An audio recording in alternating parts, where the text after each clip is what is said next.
Bom, pessoal, na última aula nós conversamos sobre uma introdução, sobre processos, operações unitárias.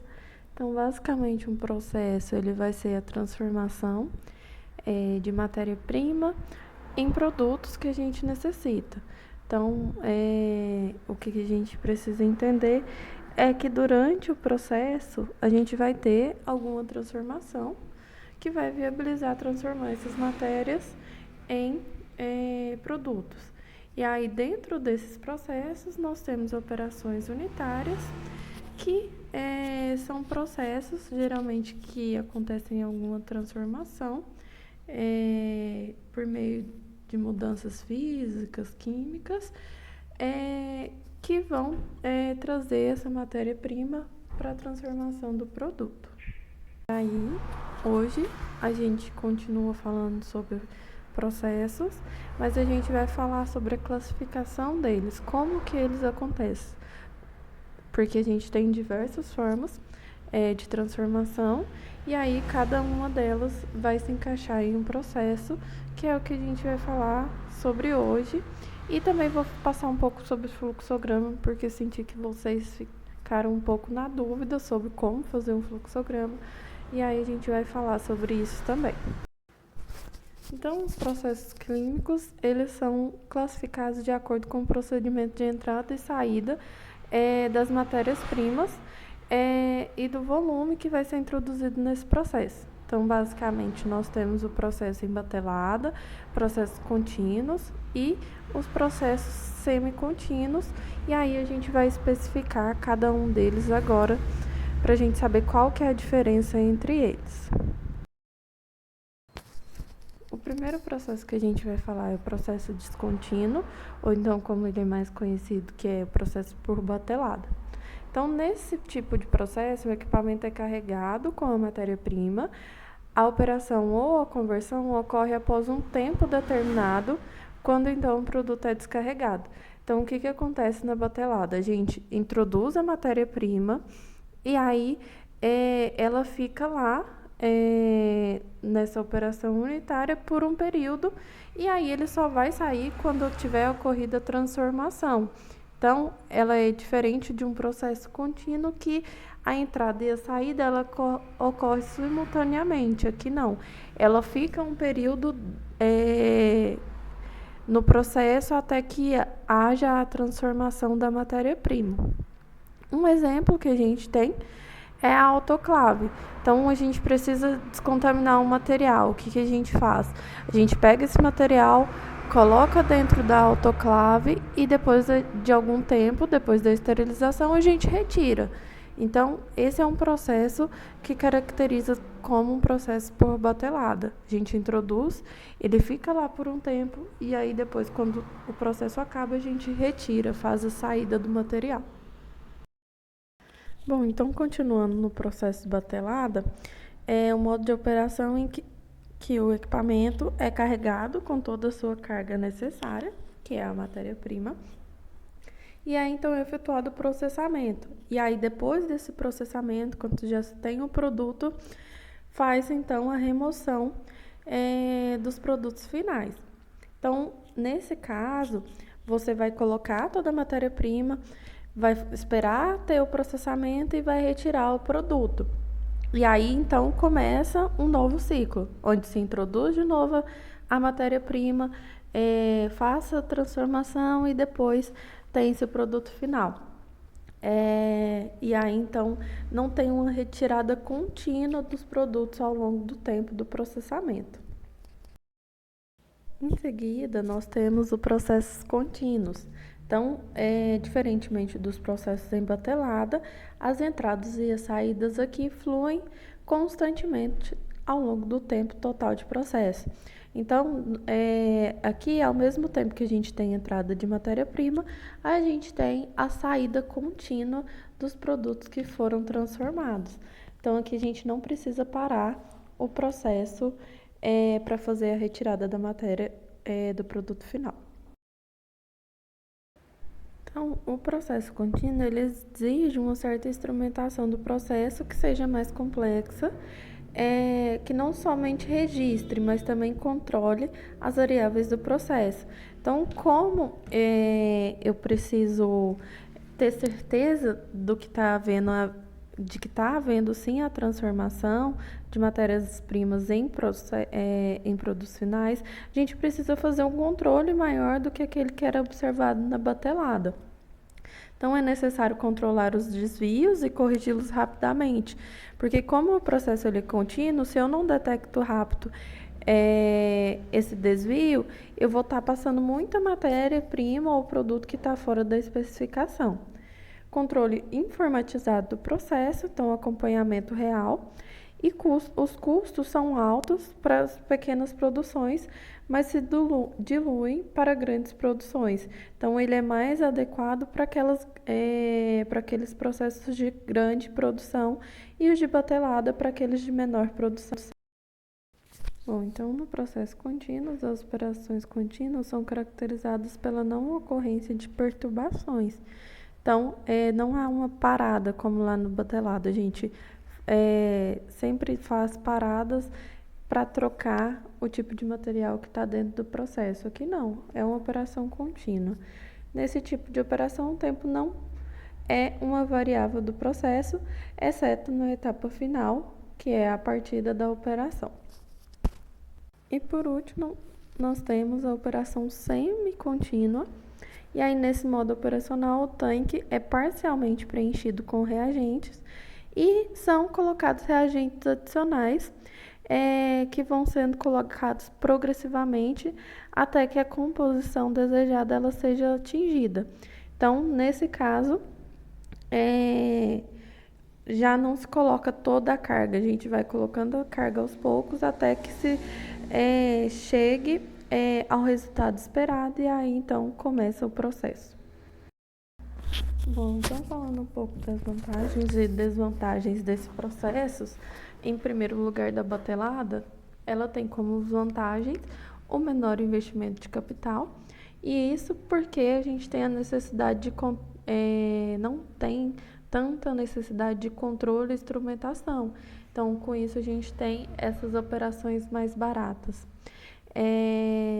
Como desvantagem, a gente tem os altos custos de mão de obra e custo de manipulação de materiais envolvidos. Isso porque a gente não tem um processo contínuo. Então, para carregar, descarregar, a gente precisa da mão de obra. Então, operações como enchimento, esvaziamento, limpeza do reator, elas precisam ser realizadas por uma pessoa. E o maior tempo morto, que aí aqui a gente tem um tempo em que o equipamento ele fica parado, o processo fica parado. Então, para carregar, ele fica parado, para descarregar, ele fica parado, então a gente tem uma perca desse tempo. Bom, então falando das vantagens da operação contínua, é a grande capacidade de processamento requerida, então, como é um processo contínuo, ele tem grande capacidade. Menores custos operacionais por unidade, então, aqui basicamente a gente vai ter o controle do processo apenas por medidores, sensores, e a gente não precisa de uma grande mão de obra. Facilidade do controle de qualidade dos produtos devido ao controle automático. Então, aqui a gente não precisa do operacional para controlar, a gente pode colocar sensores, medidores, e aí a gente elimina um pouco da mão de obra. E como desvantagens, para obter esse controle todo, a gente precisa investir bastante. E aí, então, para se obter uma planta de operação contínua e com bom controle, a gente precisa de um grande investimento de capital, e aí isso torna o processo mais caro. Bom, então como eu falei lá no começo, eu senti que vocês ficaram um pouco de dúvidas na hora de construção do fluxograma. Então, a gente tem principalmente 3 tipos de fluxograma, que são diagramas que são utilizados para que a gente veja os fluxos de correntes químicas através dos processos que a gente está analisando. Então, a gente tem 3 tipos. Primeiro, o fluxograma de bloco, depois o fluxograma de processo e, em seguida, o fluxograma de tubulação. Então, nós vamos ver sobre esses 3 tipos de fluxograma agora. Bom, então, falando primeiro do fluxograma de blocos, que é o mais simples, ele permite a rápida visualização do processo. Então, como a gente pode ver aí, a gente tem a utilização de blocos ou retângulos e de setas que indicam o fluxo do processo. Então, seguindo o sentido, a gente tem, nesse fluxograma de exemplo de tratamento de água, a gente tem a entrada do efluente, em seguida a gente tem coagulação, floculação, decantação, filtração e desinfecção e depois distribuição. Então, nesse caso aqui, é só a gente seguir o sentido da seta que a gente vai saber qual que é o sentido do processo e qual é a ordem de operações unitárias que estão acontecendo nesse processo. Então, basicamente, esse fluxograma, ele é utilizado para descobrir qual que é o processo e quais são as operações unitárias envolvidas. Então, para fazer um fluxograma de blocos claros e objetivo, primeiramente a gente tem a corrente de entrada e saída, que são representadas por linhas retas que podem ser horizontais ou verticais. A direção do fluxo deve ser claramente indicada por setas, para a gente saber qual que é o sentido em que caminha esse processo. As correntes de fluxo devem ser numeradas em uma ordem lógica. As operações unitárias, que são cada bloco, devem ser rotuladas, então a gente precisa saber qual que é cada uma dessas operações, então a gente precisa detalhar no fluxograma. Quando possível, o diagrama deve ser arrumado de modo que o fluxo material ocorra da esquerda para a direita. Então, preferencialmente, o fluxo vai da esquerda para a direita. Em seguida, nós temos então o fluxograma de processo, e aí ele contém as informações necessárias para os balanços de material e o balanço energético. Então, aqui a gente já vai ter um fluxograma mais completo, com outros tipos de informação. O fluxograma de processo apresenta as relações entre os principais componentes no sistema, bem como uma tabela de valores projetados para o processo para os componentes nos diferentes modos de operação, mínimo, normal ou máximo. Então, aqui, esse fluxograma ele já é acompanhado de maiores informações para que quem esteja lendo consiga fazer o balanceamento de massa, o balanceamento energético. Então, aqui nós temos um fluxograma onde ele apresenta tanto as operações unitárias que estão ocorrendo, mas acompanha também as informações de quais sensores, quais medidores, e aí tem uma tabela também para o controle das principais variáveis, temperatura, pressão. Então, aqui a gente já tem um acompanhamento mais avançado das operações. Bom, e por último, o fluxograma de tubulação e instrumentação, que é o mais completo de todos e deve conter toda a informação do processo necessária para a construção da planta. Então, por isso que ele é bem mais detalhado. Então, mostra toda a tubulação, incluindo a sequência física de ramificações, redutores, válvulas, equipamentos e também da instrumentação que tinha lá no último fluxograma que a gente viu. São usados para operar o processo de produção e devem apresentar todos os detalhes pertinentes ao processo. Então, se eu estou construindo uma planta, eu preciso saber todos os detalhes para a construção dela, para que não haja nenhum erro. E aí, então, assim a gente tem a utilização desse tipo de fluxograma que detalha bem quais são as operações, as instrumentações e também o modo de construção da planta. Aqui, então, nós temos um exemplo desse tipo de fluxograma. Então, aqui a gente tem o exemplo de expedição de etanol. Então, ele vem lá da destilaria e aí, por meio de tubulações, ele vai passar por uma válvula de bloqueio, que provavelmente está aberta, uma válvula solenoide e cai, então, um tanque pulmão de etanol. E aí, como vocês podem ver, são detalhados todas as válvulas que pertencem a essa tubulação. Vai ter também todos os tipos de medidores, medidor de vazão ou então medidor de temperatura.